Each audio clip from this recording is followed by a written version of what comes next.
दोस्तों एलडीसी जो है उसका एग्जाम एक तो आज हो चुका है।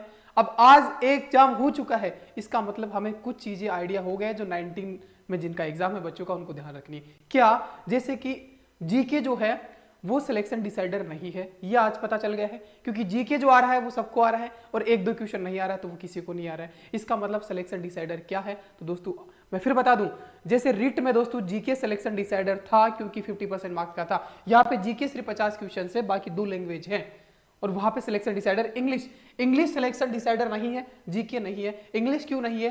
क्योंकि राजस्थानियों का इंग्लिश टाइट होता ही है ना।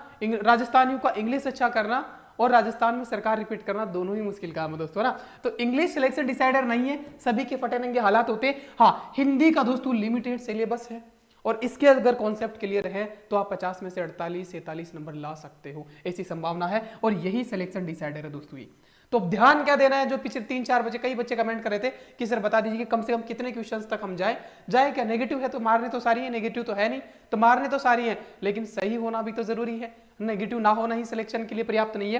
तो दोस्तों जीके, जैसे आज वाले की बात करूं दोस्तों, आज वाला अच्छा खासा लेवल था, ठीक था। इंग्लिश और हिंदी का अच्छा खासा लेवल था, जिसके भी 35+ आ रहे हैं इन दोनों सब्जेक्ट में, वो ठीक ठाक उनके चांसेस बनते हैं। और जीके में तो मैं कहूंगा भाई जो 40 मार्क्स ला रहा है ना, 40+ सबके हो रहे हैं, 3-4 क्वेश्चंस को निकाल दो तो सभी क्वेश्चंस बच्चों को आ रहे हैं। फिर भी मैं कह रहा हूं कि और नेगेटिव फिर नहीं था, इसका मतलब 40+ वाला तो दौड़ में है, उसके चांसेस फिर अगर नीचे है तो नहीं बनते।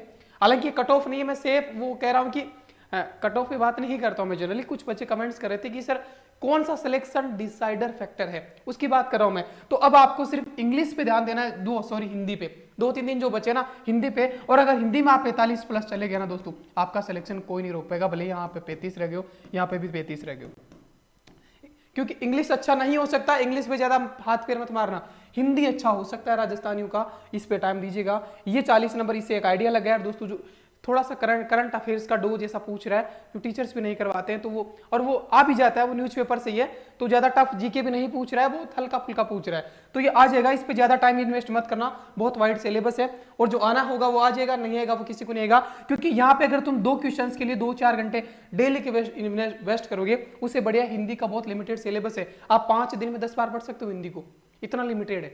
तो ये करिएगा दोस्तों, बजाय जीके और इंग्लिश पे जाने का। मेरा कहने का तात्पर्य समझ गए होंगे। और कोशिश करिएगा कि 100+ क्वेश्चन तो आपके सही से हो, तब तो आप क्या हो, दौड़ में हो, अदरवाइज बाहर हो जाएंगे।